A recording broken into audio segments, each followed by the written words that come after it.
Hallo liebe Freunde des gepflegten Brettspiels und herzlich willkommen zu diesem Video. Ja, wir haben heute keinen geringeren vor der Kamera als den Autoren dieses Spiels, den Autoren zu Isle of Cats, das ja jetzt auf Deutsch bei Skellig Games erscheint als die Insel der Katzen. Frank West hat sich unseren Fragen gestellt und wir haben das ganze Interview für euch aufgezeichnet. Das Ganze natürlich online, weil er aus dem europäischen Ausland zugeschaltet ist. Für alle, die dem Englischen nicht ganz so mächtig sind oder es ein bisschen schwerer haben, ihm zu folgen, wir versuchen so gut wie möglich deutsche Untertitel einzublenden. Schaltet dazu einfach auf eurem Gerät entsprechend die Untertitel ein. Und jetzt wünsche ich euch viel Spaß mit dem Interview mit Frank West, Dennis und mir. So, hello Frank. Nice to have you here in our small little interview, and thanks a lot for taking the time to answer our questions. And today it's all about cats. Hey, thank you for having me. I'm so thrilled to be here and getting a chance to chat with you and to hopefully share some information with your German listeners. So thanks for having me. Great. So just to start, the actual situation is not so easy. What about playing for you? Is it are you playing more than in normal times, or are you missing the other players? Right now, with the quarantine, like in England now, we are under, you can't leave your house. You're only allowed to go shopping like many other countries. And it is very difficult. Like, I'm not playing games with my friends externally, but what I'm trying to do instead is find ways to mitigate that. So for the last few weeks, you may not be aware of this, but I've been working on a remote edition of the Isle of Cats. So I've actually been doing live streams with 100 to 200 people playtesting the Isle of Cats with me. So in some ways, I'm playing with many more people than I've ever played before, but equally, I'm not playing other games very much at the moment. Okay, so are you a player who says, okay, I like solo games? Is that a reason for adding a solo mode in Isle of Cats? So personally, I'm not a big solo gamer. I spend most of my time playing with other people. However, I've learned over the years that the solo community is a really big part of this hobby. There are a lot of people who don't have people they can play games with. And with my previous games, I've played around with solo modes. But for the Isle of Cats, it was critical to me to create a mode of the game that was truly designed for solo gamers, not just something that was tacked on at the end. But I spent months just working on this self-standing solo mode because I appreciate the value that adds, those people add to our community. And there's no reason to not provide that in kind of the modern day. I think it's important to add a solo mode that fits with the game. So not to make something that it has a solo mode. So it has to be fitting the game concept. And I completely agree. And not every game works perfectly with solo. And there's a lot of games, especially in this kind of medium weight category, where the solo mode is just simply a case of how many points can you get? Can you beat this score? If you get this score, you've done well. And I really wanted to create a solo mode that represents the multiplayer game, the concept of you're playing against another player, but without the overhead, without the complexity. So you're still focusing on what you're doing, but you've got a living opponent to compete against. And rather than just, can I get 50 points? It's more about, can I outplay that other player? And for me, that's the kind of the true nature of what a solo mode should be, where you can achieve that. Yeah, and it implements very good that not every opponent is playing the same way and not as maybe as good as you or better. So it fits very well. Yeah, completely. And providing difficulties, so the solo mode in the Isle of Cats has the easy, the medium, the hard, the very hard. It allows players at different levels to play the game how they want. And it really is a challenge. There's plenty of people that will probably never beat the very hard AI. And that's fine. They don't need to do that because when you play video games, you don't always play on the hardest setting. You play on the setting that you want to enjoy. And that's what I've tried to build into that within the game. So with Isle of Cats, you caused a sensation last year. So to have some numbers, there were 8,000 backers on Kickstarter, and BGG rating is about 8.2. And with over 1,700 ratings, it's not so bad, I guess. Yeah, I mean, I am thrilled by how that's going, and it's still going up because we've only just had the English release, and unfortunately, the English release happened basically 4 or 5 days before the quarantine hit everywhere. So it means that the release is being quite more staggered. But even now, you said the 1,700. I think in the last week or so, we've gone up to 1,900 ratings now. So it's continuing to rise very quickly, and I couldn't be happier with how that's gone. Very So cool. We're very surprised about this success.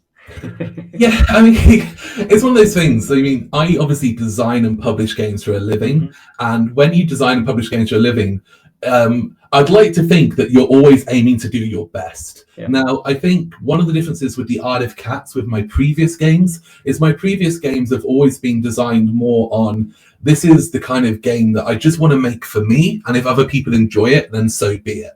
Whilst the Isle of Cats was the first game I designed where I was thinking about the kind of the mass audience, you know, the board game community, and not just about what I want, but what I think other people would enjoy.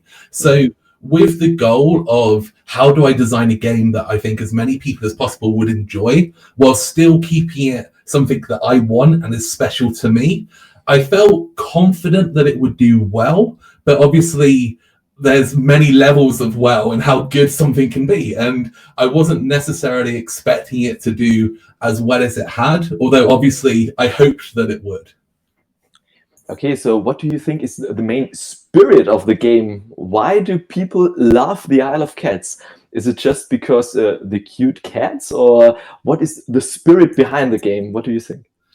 I think that the answer to this is different for different people. So there's the 3 versions of the Isle of Cats that are all within the box. You've got the standard version, which gamers really enjoy, and then you've got the family version. And the family version allows you to play with kids and less experienced gamers. And just having those 2 different modes really does make a big difference. So I found lots of people that, you know, they want to get their friends playing board games, but they can't transition them. And getting the family mode of the Isle of Cats allows them to play, allows them to then upgrade them to the standard mode, and then they can start playing, you know, the other kind of games in that category. So I think that it's got a really good entry point. And of course, you've got the solo mode, which we just talked about, and the fact that you can play with 5 and 6 people if you wish. It kind of ticks enough of an audience that it doesn't matter who your group is or what your situation is, you can play, and it provides an equally good experience at all of those different levels. None of them were an afterthought of how can I just get them in. Each one was given an amount of time to be designed and worked on as its own thing. So I think that, yeah, obviously the cute cats help for sure, but I think that the real thing is that once people have opened that box and they see the quality of the components and they start playing the game, everyone at every level can find and enjoy a good experience. So if you throw all modesty overboard and look at the game as an outsider, so which mechanism did you succeed best? I mean, as an English person, modestness is a very difficult thing to overcome. I think, like, as a one thing, like, I'm very, very proud of the solo mode. I think that the solo mode because it's so different to other solo modes. But in regards to the actual standard game itself and the kind of the core mechanisms, I think what works well about this, so it's a polyomino game. So a game where you've got these Tetris-like pieces that you're putting onto a board. And so many of these games are about how do you fill up your board? How do you complete as many rows as possible? How do you fill this square grid and achieve this? Whilst the Isle of Cats is much more about how do you balance your own objectives with how you place pieces onto the board. And it's not a game about how do I fill the whole boat or the whole board. It's a game about how do I strategically place pieces to achieve as many points as possible, and how many lessons or objectives do I take to kind of contribute towards that point. And I think that for me, that's the bit that I love the most, because it gives the game so much replayability. There's so much dynamics in there, because each time you play, you're not just taking tiles and filling a square, you're taking tiles and trying to create fluid shapes that are ever evolving based on what's coming up in the draft. Okay, so depending on the puzzle tiles, I think you played a lot of Tetris in the past. Yes, very much. I grew up on video games originally, so lots and lots of Tetris. Okay, so what other puzzle games do you know? Do you know the maybe I don't know how what's the English name? A Baron Park? Yeah, so many of them, like Indian Summer, Barren Park, Spring Meadow, like Patchwork. Obviously, like recently there's been more with kind of Copenhagen and a whole range of them. I probably own about 15 different polyomino games myself, and obviously have played many of them many times. Great. But what one of the reasons and inspiration for the Isle of Cats was so many of those games sit at a very family level experience. They're kind of 20-30 minute games, and they're very simple. And the family mode of the Isle of Cats sits in that same area, but I wanted to create a bigger game, that 60 to 90 minute experience. If you play a game like Wingspan, this is a proper medium weight. You can play it with families and friends. It's not extreme hardcore gamers, but it's a bigger experience. And that was what I was looking for from this polyomino game, which I couldn't find anywhere else. And about the game, do you have some tactical tricks that can help our listeners in the game? I think that there's a couple of things. So the first thing is, if you've played other polyomino games, when you go into this, your general feeling is, I want to just fill as much as possible. And I would really advise people to focus on the lesson cards and the lessons and the objectives that you're getting, because you're going to score as many points, if not more, from the amount of cards that have points on them if you achieve them, as you would if you didn't take them and just place cats on your boat. So really focus on, what is that balance? Am I really focused on just filling my boat, or am I focused on what cards work well with what I'm doing? And look for combos. Don't just say, okay, I'm going to get the first 5 that come up. Look for ones that naturally work together and ones that aren't going to trap you. So a great example of that is there's one that says, have 5 visible rats on your boat at the end of the game. Now, you need to be careful that when you're placing your tiles, that you're not suddenly stuck because, I've got to leave 5 of them and I can't cover them, and I need to fill this space to do this objective and this space to do that. So focus on how those lessons come together. Okay, so Benny, forget just all what he said, so I can win against you, because he's a good puzzler. Yeah. I see. This was my first experience in my solo mode. I tried to fill the boat the best I can, and then I thought, it would have been better to focus on the objectives and just fill up the boat from one side or from the middle to one side and just ignore maybe 2 rooms, so it fits better. Completely. I think that you can play the game where you ignore the objectives and you just get lots of cats. You can play the game where you get huge amounts of objectives and very few cats. And in both of those situations, you can do very well. And against a lot of people, you can win. But if you want to do amazingly and you want to be the absolute best, finding the balance of how many tiles and how many cards is what you need to do to get those really high-end scores. Nice. Thank you for this impression of playing the game better. So you're not only the designer, you illustrate Isle of Cats yourself. So how does it come from? Are you and the picture in the background, is it yours? You designed it?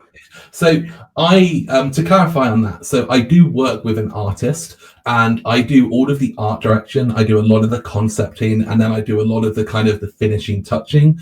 But for the Isle of Cats, there's an artist called Dragalisco, which is the kind of the internet name that he goes by. And he did the majority of the kind of the actual cat rendering. So for example, I designed the front of the box, but then he worked with me to kind of help render that up. So it's I would say that I probably do about 30%, and he probably did about 70% of the kind of the mass kind of part of it.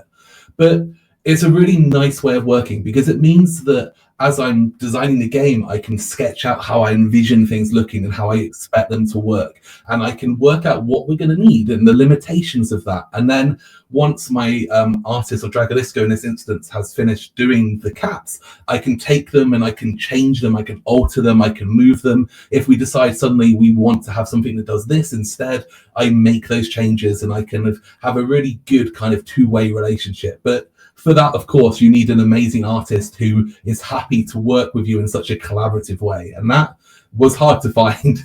What is your favorite cat in the game? I mean, I'm not allowed to have favorites, I think. All are my favorites. Unfair, you know? I mean, I'm in a room surrounded by them and they're all going to tell me off afterwards. Yeah. But We're all family. yes. But I would say that the purple cats are the ones which are, they're most kind of like me. They're very kind of, I mean, I'm going to start this by saying they're very old, and I don't think I'm very old, but they're much more kind of, they sit on the rocks and look up to the stars and kind of think about the kind of the wider picture of life. And I like to think that they're a little bit more wise and they think about these things a bit. And I'd like to think that that's slightly how I am. Unlike the blue cat, which is a big fat lazy cat that sleeps all day, which most people would probably say is most like me, but I'd like to think it's the wiser one. They're all a combination of you. So. Each cat a part of you have. What did you have in mind when you created Lord Vesh? Do you know somebody who absolutely hates cats or can't stand them? No, so all of my games are based within the same universe, and I have this universe called the City of Kings universe, and Lord Vesh is kind of the overarching enemy that just continues through all of these stories. So there's a much kind of bigger picture in the background where there's this, he's effectively a human who started experimenting with kind of genetics and kind of black magic, and it's a hybrid between science and fantasy, and became corrupted and then started using that power to kind of take over this world. And when I designed the Isle of Cats, I wanted to keep it loosely within the world. Like, the whole backstory isn't really as an important part of the Isle of Cats experience, but it just helps kind of keep the games tied together and allows us to do some interesting things. So he's the same person or an incarnation in every game? So he is the same person. They're all set at roughly the same time period, but give or take at different times. So between the 3 games that exist at the moment, there's probably a 10-year difference in timeline. Okay, so you're a very humorous person, I think, because this, yeah? Oh, yeah. I never saw something like this before, a cat setup. Yeah. It was really, really funny seeing this the first time. Yeah. And we did a small internet challenge where people sent us pictures with their cat sitting in a board game box. And this is so cute. What was your intention to do this? I think, you know, it's a funny thing. So with the cat setup, which is all, for people who can't see or aren't familiar, it's about the idea of when you set up your game, it just says in the lid of the box that you should place your cat there whilst playing. For me, this was an idea, you know, when you're doing something and you think to yourself, I've got this cool idea, but I don't know if it's a good idea or whether people think it's a stupid idea, and I just think it's funny and I think it's a good idea. And it was one of these things where I was convinced I wanted to do this, and I was so unsure about it that I told nobody. Literally, apart from my partner, no one saw it in any of the prototypes, any of the videos. I never talked about it. It was a complete surprise when the game released. And that was because I didn't want anyone to tell me it was a stupid idea, because I personally thought it was funny. And in a sense of, because it's inside the box, so it obviously doesn't impact the gameplay, I wasn't as concerned about doing that. But the real idea behind it was, I have cats, you know, I am aware that cats love to sit in boxes, and I just thought it would be a really nice touch because it helps people who have cats know that the game was designed by someone who understands cats, which gives you a nice little bond.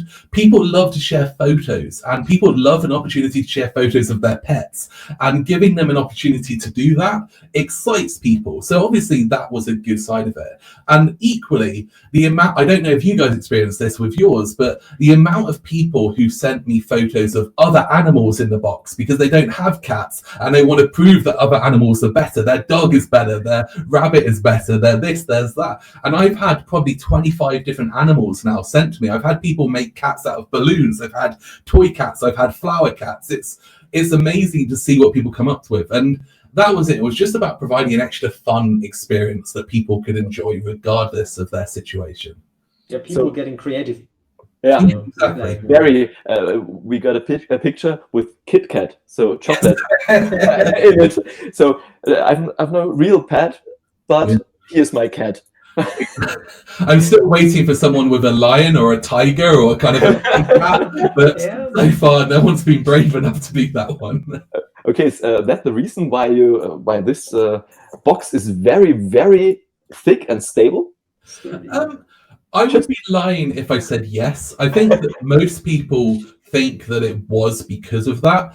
But in reality, I am a firm believer of creating a very premium, high quality products. I want anything I make, whether it's a game or anything else, just to be as good as possible. And as a Kickstarter creator, one of the things I've learned over the years is the thinner your box, the more likely it is to get damaged in shipping, the more likely it is to get damaged over time. As people take it to gaming events and conventions, it gets damaged. When I go to Essen each year, I have to take my games with me in my suitcase, and they get smashed up because they do get thrown around over time. So I wanted to make sure that all of my games, the boxes are durable. And so for me, actually, all of my games moving forward and in the past have got these really thick boxes because it just helps give them that bit more protection and feel that little bit nicer when you pick them up.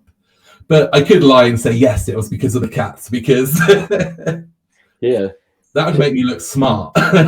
Of course. So many people thinking about Isle of Dogs. Do you know something about that? There are many dog people out there, but also many cat people. But Yeah, for example, Dennis. I think it was obvious. Yeah, our dog is here, but my family had also a cat, so I know about the boxes and where cats can go. Yeah, I think Isle of Dogs obviously is something that does come up a lot. And for me at the moment, I've got no intentions to make a spin-off of this game. I'm a true believer of try and make the best game possible and then not try to rinse it too much, for want of a better word. Not try to say, oh, let's retheme it, let's do this, let's do that. Because of the money side of it, I would rather focus on another game or expansions. So we may have an expansion in the future that has, you know, the other animals that you found on the island that weren't cats that got there or something, you know, maybe we'll find some dragons or something. But I don't think that Isle of Dogs right just now will be an option. Oh, so poor Dennis. I'm sorry. I'm okay with that. Okay, so I love them both. Maybe a spin-off as Isle of Cats, the dice game. Ooh, well, I mean, at the moment, as I mentioned earlier, actually, that we've done the remote edition of the game, which allows people to play from home. And whilst it was never my intention, the remote edition has been so well received that it's very much making me consider whether we do a kind of roll and write kind of experience game, because you could very much take the contents of the Isle of Cats, take out the ones you need for the remote edition, add them to the player sheets used for the remote edition, and then suddenly you've got a self-standing, slightly different game, which is a smaller game, but equally. So yeah, it's very early days. I don't know if that will happen or not. We'll see how the reception of it is in the coming months, but it's something that's been considered, and maybe it will happen. Dice game, probably not so much, because I'm not a huge fan of dice, and I would be lying to myself if I make a game too focused on dice. So Copenhagen already did that, so. Okay, so one question I think everyone is interested. Are you, as a board game designer, can you live from designing board games, or is it just a hobby for you? Oh yeah, no, completely. I did the thing that you should never do, and I would highly not recommend this to anyone, but it's part of my character and my focus on what I wanted to achieve.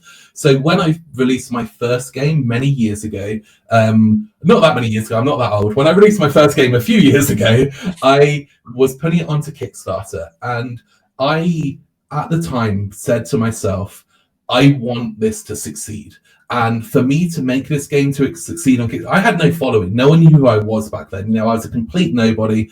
Anyone sat at home and just made a game and then felt like I was going to put it on there. So I said to myself, to give myself the best chance, I need to dedicate myself to this game. So a month before my Kickstarter launched, I quit my job, and I basically went on the basis of, if the Kickstarter fails, I'm packing my bags and moving back in with my parents. You know, like, it was a complete risk at that point. But I also knew that because of how busy my work was, I didn't have the opportunity to do my work and the Kickstarter the way I wanted to. And if it failed, I would have hated myself. So I've actually now been full-time game designing since I released just before I released the first game on Kickstarter. And it's been a tough journey, but it's certainly working well for me now, and I'm enjoying that life. So it's great to be able to focus on designing games as opposed to doing other stuff and trying to cram in designing games when I can. So when will you launch your next Kickstarter? Is there already something in planning? Yes and no. So as I'm a one-man company, everything I do is myself. Obviously, I partner with great people like Skellig Games who are doing the German version and stuff, but all of the game design, all of the publishing, the marketing, the sales, everything is done myself. And what that means is that I focus on creating fantastic games and releasing them when they're ready. I don't have to worry about other people's salaries. I don't have to worry about this. I don't have to worry about that. So my firm belief is I never say to myself, this is the date I need to release this game. I say to myself, the game will release when it's ready. And I had been working on a fairly large game that was nearly ready to come out. But with the recent situation with the virus that's going around, I'm also very aware that a lot of people are going to have less money in the months to come. So my mindset now is maybe I'm going to work on a smaller game next and allow that to be the next game and then release the bigger game next year. But a lot of it will just depend on the economies around the world in the next kind of 3 to 6 months. Yeah, so you have your own pace going forward as you want. So exactly, and it allows me to be fully creative, and not have restrictions and limitations. There's nothing worse than someone saying you've got until June 1st to release a Kickstarter, otherwise we're all going to be out of a job. You don't want to be working under that pressure. So I just say to myself, as long as I get it done eventually, then it'll probably be a good thing, but it produces a better end result in my opinion. So, and do you have your own group of playtesters? So family or something, you say, hey, come by and play with me my new prototype? Yeah, so I have like different groups, and I don't want to say that they're like at different rankings, but I would say they're different kind of levels where I have the people that I'll just say, look, I've just thrown an idea together, let's play it. And I'm a firm believer of let's play as quickly as possible. So when I've been walking to a bus to go to some people's houses, I've had ideas, and on the bus, I've made a prototype and I've got to their house and said, hey, we were going to play Terraforming Mars? Well, actually now I'd like to play this prototype I made on the bus instead. So I have a group of people who are just my kind of guinea pigs that will just play anything. And then after that, I have obviously the more bigger, wider core audience of testers that when I think it's actually a game that I'm probably going to push forward, I'll work with them. But recently I've been experimenting with a lot of stuff. The remote edition, obviously I play tested via live stream and had hundreds of people. I've also started doing a weekly game design stream where I've just been designing a new game live on Twitch, and people have been able to tune in and watch and give ideas. And that's crazy for me because I've got no idea what I'm doing in that world, just designing so openly in front of people. But at that point, it's just nice to get people's feedback. So I'm quite open to anyone playing early, but obviously I do have those core groups. Yeah, cool. If you ever need some German testing guys, just ask us. And Dennis is working on Kickstarter news. One times per month, just collecting all those interesting Kickstarters. So if you launch your next project, just let us know to announce it in our Kickstarter news. No, I shall do. Thank you very much. I appreciate that. Thanks a lot for your time and for this interview. And it's my absolute pleasure. Thank you for having me on here. And maybe we see in Essen this year. Yeah, maybe it will happen. Yeah, I will definitely be there if it happens. So fingers crossed. Okay, so if Essen can start this year, I'd say we meet for an interview live. Sounds great to me. And if there's no Essen, we do the next interview when you launch your next Kickstarter or your next game with Skellig Games. Yeah, no, that all sounds good to me. So, okay, so thanks a lot and have a good time. And just go on with your games. No worries. Thank you guys, and obviously if Skellig guys are still listening, like thanks to them as well for just organizing this. It's been nice to chat with you guys and stuff, so really appreciate it. Okay, so bye. We start the recording and hang on. I say meow. Okay. Bye.